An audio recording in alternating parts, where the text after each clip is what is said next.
Ellen Sila Lumen Omentielvo, uma estrela brilha sobre do nosso encontro. Pessoal, sejam bem-vindos a mais um vídeo aqui no canal depois de um tempo parado. Cara, final de ano é terrível pra mim, férias da criançada, tá difícil fazer vídeo novo, mas estamos de volta. A ideia hoje é voltar a discutir um dos temas que fez mais sucesso aqui no canal em termos de audiência, em termos de visualizações, que foi a série de documentários do Brasil Paralelo, tá? Já fiz um vídeo sobre isso, sobre o primeiro episódio deles, História do Brasil. Para quem não conhece, tá? O Brasil Paralelo é uma iniciativa mais ligada a grupos políticos de direita, que tenta recriar uma narrativa de história do Brasil. Recriar talvez não seja o verbo adequado, mas, digamos, reformatar ou repensar as narrativas sobre a história do Brasil de um ponto de vista, se não mais ufanista, digamos, de orgulho nacional. Acho que talvez esse seja um ponto essencial do projeto deles, que é recuperar esse orgulho pelas grandes figuras, pelas grandes narrativas, pelo épico, digamos, da história do Brasil. Tá? E o que eu fiz no primeiro episódio foi uma espécie de crítica, de análise crítica do primeiro episódio deles. Agora estou fazendo uma análise crítica do segundo episódio deles, tá? Que está aqui na descrição para vocês conferirem por vocês mesmos. Lembrando que a ideia não é discutir de maneira alguma, pelo menos conscientemente, tá? Orientação política. Isso realmente não me interessa se os caras são de direita, de esquerda, comunista, enfim, democrata, liberal, social, whatever, tá? O que me interessa é discutir fatos, discutir evidências e até que ponto, digamos, do ponto de vista mesmo da pesquisa histórica, da ciência histórica e de outras ciências, no caso, como vocês verão aqui neste vídeo, se o que eles falam é legal, é correto, até que ponto a gente deve confiar, enfim, realmente começar uma discussão. O primeiro vídeo trouxe uma série de críticas, obviamente, a gente teve uma onda de crescimento politicamente da direita no Brasil nos últimos anos, com a eleição do presidente Bolsonaro. Acabei travando algumas relações, no início um pouco mais, digamos, aguerridas, depois um pouco mais amistosas com o pessoal que faz o Brasil Paralelo, inclusive com o Rafael Nogueira, que é um conhecido de um amigo meu lá da Folha. Aliás, um abraço pro Rafael. Rafael, estamos aqui discutindo fatos, evidências, sem vontade de brigar nenhuma, tá bom?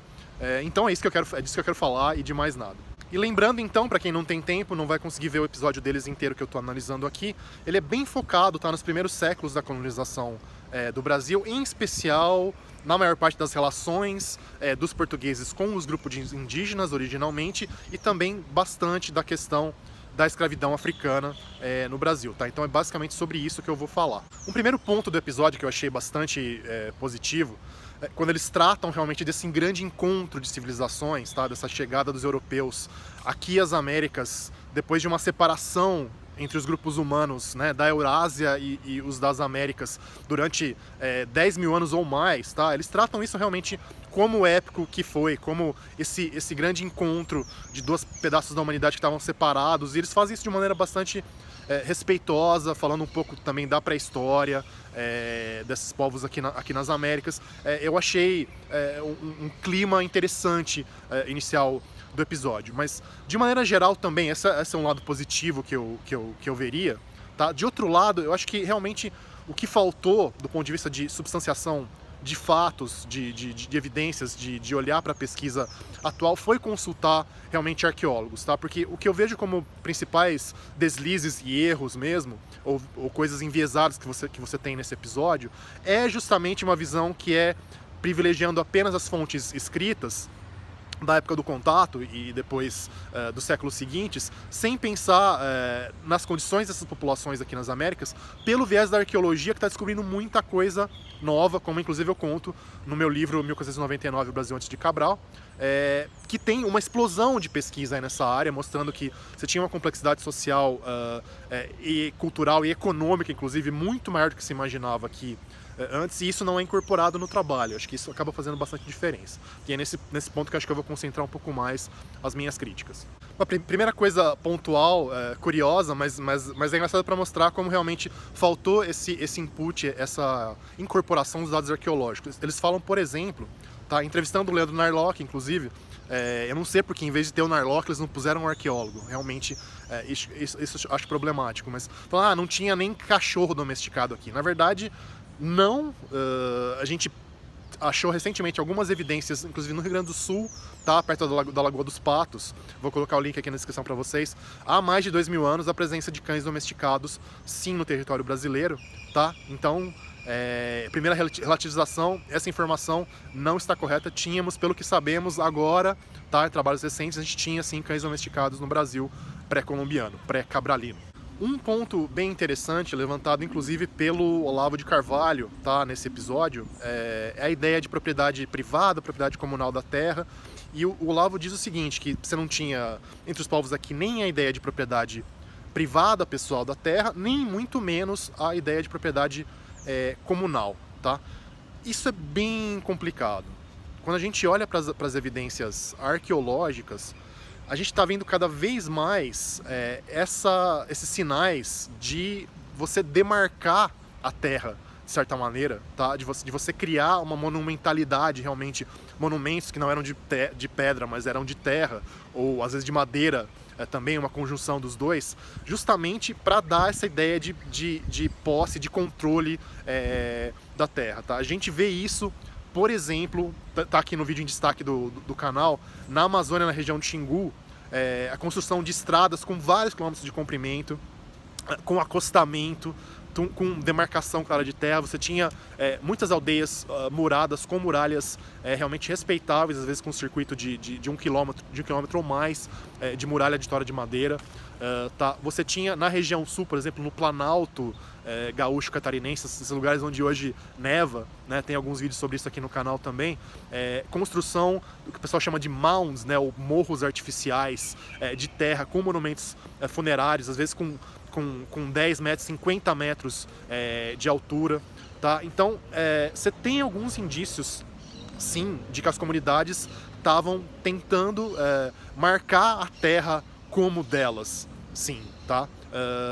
Até onde isso poderia chegar a uma coisa de propriedade privada é uma discussão bem complicada. Talvez para os grupos tupi ali do litoral isso não acontecesse, mas você colocar tudo num balaio só, falar não tinha nem propriedade privada, nem propriedade comunal, realmente é uma incorreção. É difícil que, considerando os dados arqueológicos hoje, isso esteja correto.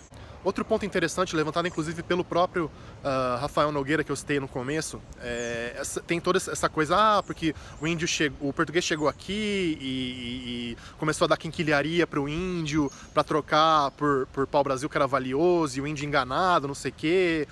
E o Rafael até fala, não, mas tem a questão da escassez, tal, então contas, colares, não precisa pensar em termos econômicos, a escassez daquilo tornava aquilo já valioso para os indígenas, que é um argumento interessante, curioso, mas acho que faltou talvez tocar no ponto principal, que são os utensílios de ferro, de aço, tá? Isso fez uma mega diferença.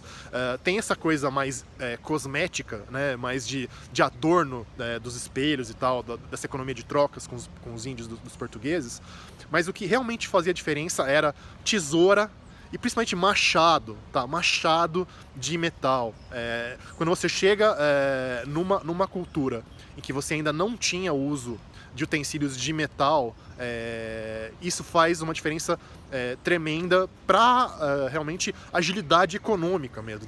O tempo que você leva para cortar um cabelo, ou para derrubar uma árvore, ou para roçar uma roça com esses utensílios de metal, é que realmente tornou interessante essa troca comercial com os europeus, tá? Acho que seria legal realmente mencionar isso. Desse ponto, de fato, é um impacto super importante na economia indígena, que não era uma coisa lamentável, podrona. Você tinha vários indícios inclusive de excedente de produção, nos presentes, às vezes suntuosos, tinha realmente de muita fartura de alimento que os índios davam para os portugueses. Chegaram a alimentar colônias portuguesas durante muito tempo nesse sistema de troca, mas isso realmente afeta o dinamismo econômico daquela cultura, não tem jeito. Outro entrevistado do Brasil Paralelo fala uma coisinha curiosa, essa coisa, porque quando chegam os portugueses, os índios de repente saltam do paleolítico pro barroco, né? Essa coisa quase viagem espacial, assim, na velocidade da transição cultural e do avanço cultural que os europeus trazem. Primeiro ponto interessante ressaltar é o seguinte: paleolítico não neolítico. Isso faz uma mega diferença, tá? Para quem não sabe. O paleolítico seria o estágio de caçador-coletor, com ferramentas da chamada pedra lascada, mais simples. O neolítico já é um estágio bem diferente, é quase um salto quântico mesmo, porque você tem, obviamente, a agricultura, tá? O que faz a diferença do paleolítico para o neolítico é a agricultura. A gente sabe que tinha uma agricultura bastante intensa e bastante desenvolvida aqui, com uma variedade grande de cereais, de tubérculos, de árvores frutíferas também manejadas, tá? Então, primeiro ponto, não foi do paleolítico, foi do neolítico. E segundo, isso dá a impressão, qual que é a grande questão? Vou voltar para isso no próximo item aqui. Dá a impressão que os portugueses sozinhos chegaram no Barroco, e obviamente que não, tá? Se não fosse pelo Império Romano, que lá por volta do ano 200, 100 a.C. conquistou, né, a Península Ibérica, os portugueses, ou aliás, os ancestrais, né, dos portugueses, ainda eram um pessoal que nem o Asterix e Obelix, tá? Um pessoal celta com uma cultura da Idade do Ferro, sem cidades, com pouquíssima escrita e tudo mais. Então, os portugueses, assim como teve o salto quântico aqui, os portugueses também, os ancestrais portugueses, deram esse salto quântico lá atrás com a conquista romana, tá? Então, beleza, a transição acontece, só que com esse detalhe de que não foi a genialidade dos portugueses que fez a transição, é uma coisa que também foi dada para eles em certo sentido, tá? Acho que é importante ressaltar isso. Outro ponto levantado pelo Olavo de Carvalho também, é uma frase dele que me marcou muito nesse episódio, falar, os índios não tinham nem sequer alfabeto, né, para mostrar realmente a superioridade, a diferença que fez a entrada da civilização ocidental aqui no Brasil. E é engraçado os pressupostos por trás disso, assim, realmente nesse ponto que faria falta consultar um arqueólogo de novo, tô batendo nessa tecla, mas é porque é importante. Quantos povos, gente, quantas vezes, aliás, o alfabeto evoluiu sozinho, do zero, na história da humanidade? Quantas vezes? Uma, gente, tá? Uma vez só. Se a gente parar pra pensar e analisar, o nosso alfabeto que a gente tem hoje, que descende lá de um alfabeto semítico, né, da região ali da Palestina, do Sinai, mais ou menos 1500 anos antes de Cristo, tá? Esse negócio evolui uma vez só, e dele descendem, tá, todos os outros alfabetos do mundo, tá? Então esse negócio de inventar alfabeto, ou mesmo de inventar escrita, se você olhar os centros de escrita inventada do zero no mundo, é 3 ou 4 também. Então não é um negócio simples, tá? Não é qualquer bobinho, qualquer civilização que do nada inventa um alfabeto. Existem uma série de condições ali específicas, acho que vale um vídeo só sobre a origem dos alfabetos pra gente estudar um pouquinho melhor essa questão, tá? Mas não é essa magiquinha, tanto que grandes civilizações continuam usando, como a China e o Japão, né, continuaram usando sistemas não alfabéticos durante muito, muito tempo, praticamente até o contato com os ocidentais, né? A Coreia inventou um alfabeto próprio na Idade Média, uma forma quase alfabética ali, enfim, mas também já existia essa ideia de alfabeto circulando pela Ásia durante muito tempo. Então, esse negócio de usar não ter alfabeto como prova de inferioridade é meio bobagem, tá? Os gregos ganharam os alfabetos dos semitas, tá? Os romanos ganharam os alfabetos ganharam o alfabeto dos etruscos, que por sua vez pegaram dos semitas, tá? Toda a Europa só ganhou alfabetos porque os romanos chegaram lá e falaram, pega o alfabeto. Então é importante ressaltar isso, eu acho. Tem uma passagem grande também do episódio do Brasil Paralelo falando sobre os bandeirantes, que obviamente são figuras importantíssimas para o Brasil colonial, para os primeiros séculos do Brasil, principalmente século XVII, século XVIII. Tem aquela coisa de ouro, a busca por ouro e prata, né? A busca por pedras preciosas, tal. Mas uma coisa interessante que seria legal ressaltar também, como questão do dinamismo econômico, no fundo, criado pelas expedições bandeirantes, obviamente com base em genocídio, mas enfim. Tem um trabalho muito interessante, já é clássico, já é antigo, do falecido professor da Unicamp, o João Manuel Monteiro. Chama-se Negros da Terra, o livro. Vou deixar aqui também o link para vocês, vale a pena procurar esse livro. Os bandeirantes, muitas vezes, principalmente quando eles atacaram populações de etnia guarani nas missões, ali mais para o sul, indo na direção do Paraguai, do Uruguai, da Argentina, no Paraná também, eles pegaram esses grupos guarani, que já eram grandes agricultores, tá? Levaram para São Paulo e transformaram esses caras numa mão de obra escrava para plantar trigo, trigo e obviamente outros gêneros alimentícios, mas principalmente trigo, nos arredores de São Paulo. E esse trigo ajudou a alimentar as colônias no Nordeste, tá? E os escravos e os colonos que produziam açúcar, então, para exportação. Então isso criou um dinamismo interno econômico da colônia, esse sistema de trocas interno, que foi muito importante realmente para a colônia brasileira crescer. Como o pessoal ali tem um interesse grande em pensamento econômico e mercado interno, desenvolvimento de mercados no Brasil, seria legal realmente tocar nesse ponto. Acho que seria um adendo interessante ali. O último ponto que eu queria abordar, daria para falar muitas coisas da questão da escravidão africana e tal, mas isso me chamou praticamente a atenção porque dá para usar dados de ciências que eu cubro muito, que eu acompanho muito, como a genética, para questionar um pouco como eles apresentam as coisas, tá?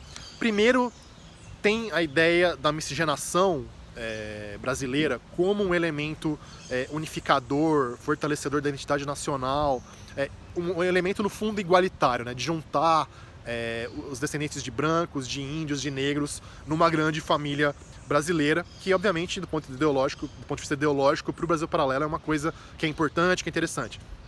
Agora, quando a gente olha para a genética, isso é muito central, eu acho, muito forte para destacar, porque a gente vê sempre que, embora a gente seja uma população realmente muito miscigenada, essa miscigenação aconteceu de maneira enviesada, favorecendo os europeus, os homens europeus. Isso a gente vê pelos famosos marcadores uniparentais genéticos.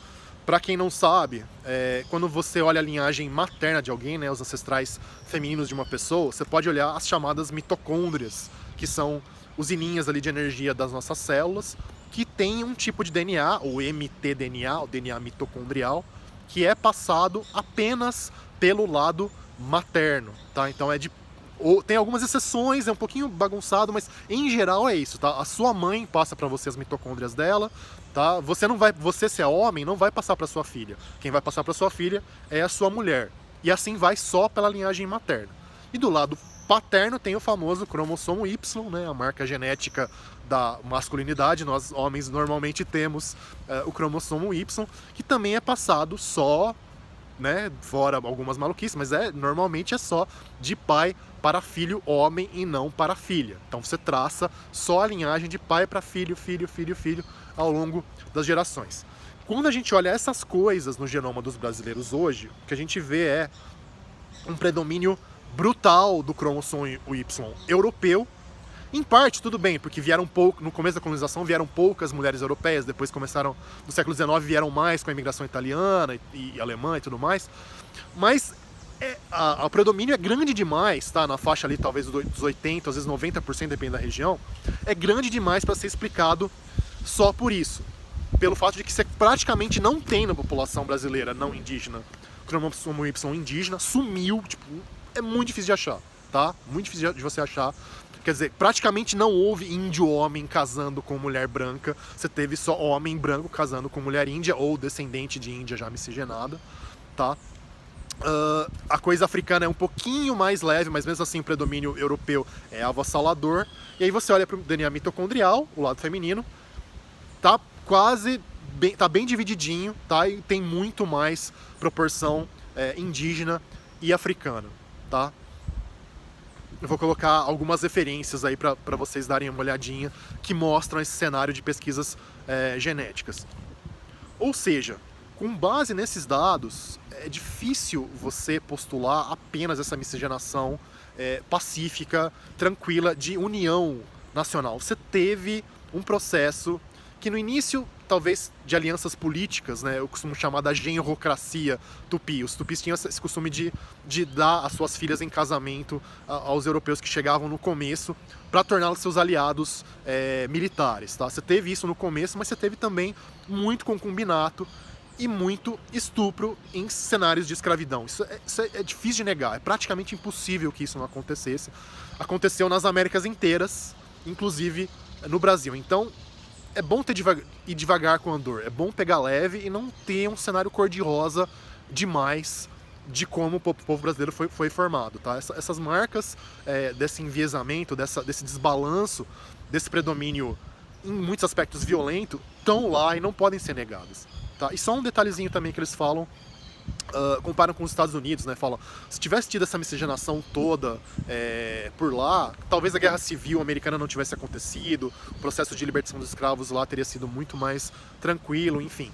É bom lembrar também que nos Estados Unidos, embora a proporção de miscigenação seja menor, tá, ela tá bem presente, e os africanos, os afro-americanos, tá, os americanos de origem africana, todos eles praticamente têm um componente significativo de ascendência europeia, de contribuição genética europeia, na casa dos 20%, tá? De novo, coisas acontecendo no cenário, em geral, de escravidão, que é assimétrico, que é violento, que envolve muito concubinato e muito estupro. Não tem jeito, tá?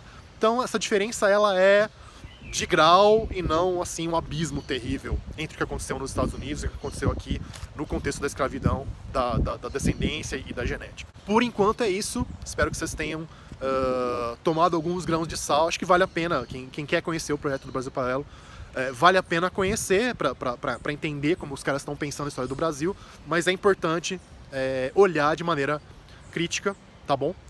E uma pequena provocação pro Rafael, como eu disse, eu tenho uma relação... Tô tentando ter uma relação cordial com ele ali, pelos amigos em comum e tal. Rafael, agora com o Bolsonaro no poder, cara, vocês deixaram de ser o Brasil Paralelo, vocês viraram o Brasil mainstream, bicho. O Brasil Paralelo virou um título errado agora, cara. Tá bom? Pessoal, obrigado pelo tempo, pela atenção. Voltarei com mais vídeos sobre a história do Brasil aí, se Deus quiser. E é isso, como dizem os elfos, Namari. Adeus.